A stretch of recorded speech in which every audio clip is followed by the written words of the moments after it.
Hey guys, sorry this is a bit delayed. Basically, I was busy doing other things. I'm really far away. Woo. Anyway, what I'm talking about today is basically my reaction to Transformers 3 Dark of the Moon, and I've got to say it was rubbish. I'm joking, it was pretty good. It was pretty good. As a matter of fact, it was amazing. There's no doubt about it. Michael Bay, top notch. Well done.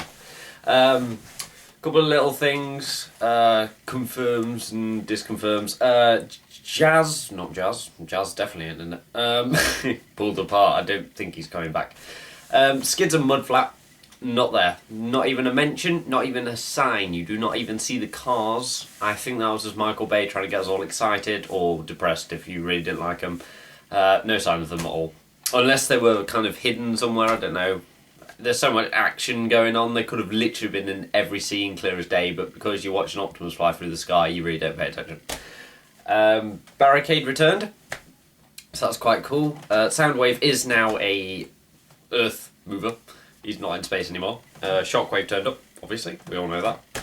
Optimus Prime, there was a bit that kind of lowered him in the film, and I don't understand quite where they put it in, but I think it was so that the rest could get captured.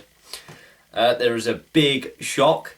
I won't spoil it for you, but let's just say the person who killed another person of the Autobots, I wasn't quite expecting. Because obviously one of the Autobots does die, that is confirmed. One of them definitely dies. Unfortunately, actually, this is how sad it is. Because I wasn't expecting it, I almost cried. That's how tragic I am. But it literally, it's obviously he gets killed by somebody. Trying not to give it away, it's so hard.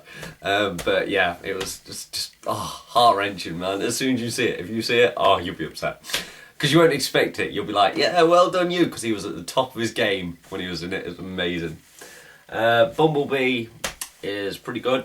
Nothing different about him. Thank God they didn't give him a voice. I thought this time around they were going to finally give him a voice. They decided against that. That is really fantastic because I thought they were going to ruin him with a voice. So he's got a really cracking little radio voice still going on. Sideswipe, good point. Sideswipe was pretty immense. I really liked him. He's got guns instead of he's got the claw things, the knife things. But at the same time, he's kind of got. I wish I could get the camera right.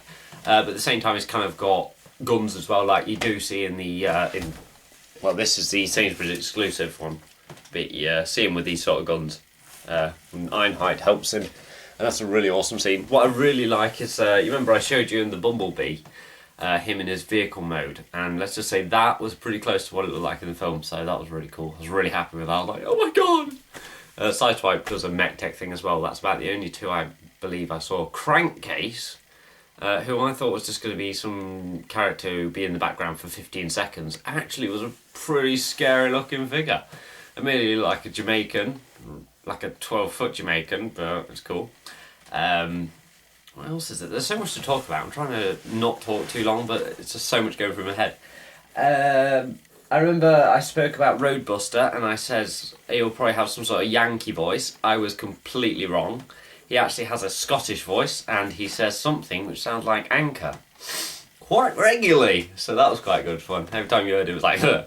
But he's got a Scottish voice, so I wasn't expecting that at all. There were still funny parts in it, and the new model, you'll be pleased to hear, gets her ass out straight away at the film, and Megan Fox gets ripped to shreds. Absolutely ripped. Wherever there's a section where Megan Fox could be mentioned, she is mentioned and ripped. Because everybody's like, oh, that bitch jumped you. So yeah, she just gets absolutely ripped, which just amazed me because she took so much of the screen time from the last two films, and it annoyed me because obviously we're there for Transformers, not for Megan's arse, which you can download on various Google images because it's everywhere because she's just a hoe. I said that, I'm going to be in trouble if Megan Fox, it's a real name now, Megan Fox, watches my videos. Just buzzing, absolutely buzzing. I only went to go see it in 2D because I didn't want to catch the big pile up. So I went to go watch it in 2D first, and I thought if it was worth it, I'd go see it in 3D. And there's bits and bobs where I kind of wished I'd seen it in 3D, but most of it was fine in 2D. There's none of this like pow sort of stuff. It's just literally occasional subtle things like Sam falling towards you, but I won't go into why he's doing that.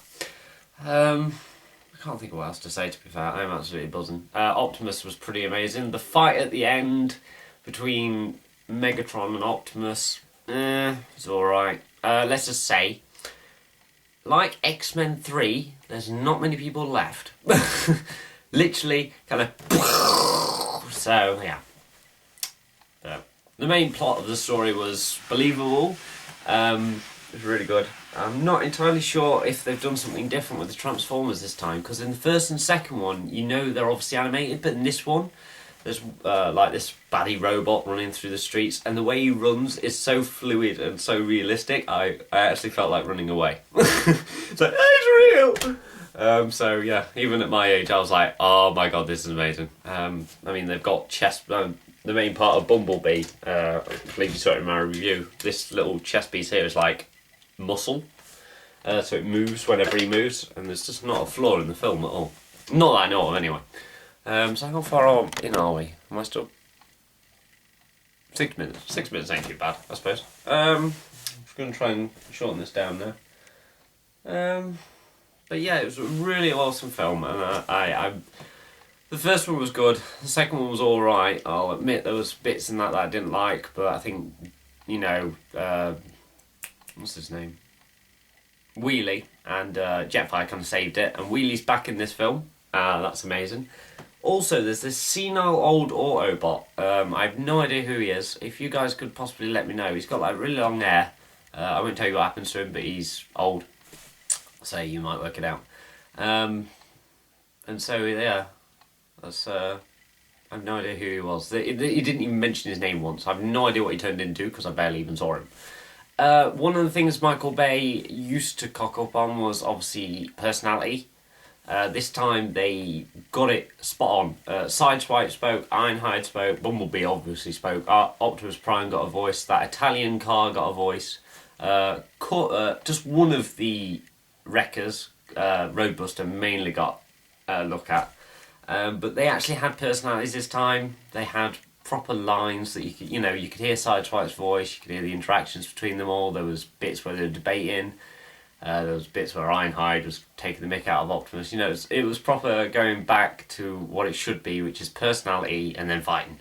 So, it was really good. Megatron didn't get much of a look, to be fair, because there's a new villain in town, but you'll find out who that is later.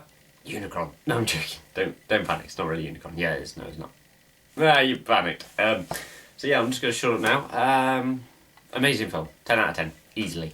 Best film of this year so far. I haven't seen X-Men First Class, so that might ruin it, but I don't think so. Let's just say, every 15 seconds of Transformers, it was like, wow. So, but yes, so I shall be back. I'm hoping tomorrow, if not Sunday. I am flat viewing tomorrow. I'm hoping, I'm going to move out of this place, get a place of my own. So, worrying. So yeah. So hopefully I should be back. If not, I've died. Or I've moved out. So we'll see. But just to keep you in the loop, I'm moving away from the Dark of the Moon stuff this week. And I'm going to show you something that came in the post, which is kind of hated, but kind of liked at the same time. And that's this guy, which is Transformers Energon Optimus Prime. Who is, to be fair, quite awesome. I quite like him. So yeah. We'll be reviewing this guy this week, and then next week we'll be back on the Dark of the Moon, and yeah. So I hope you enjoyed that little look into the Transformers 3 movie. I hope I haven't given anything away. I've tried so hard. Literally, I sat up all night thinking, oh, I can't say that. I could say that. No, that'll give it away. I can't say. And I can admit that the new model has some bloody big lips.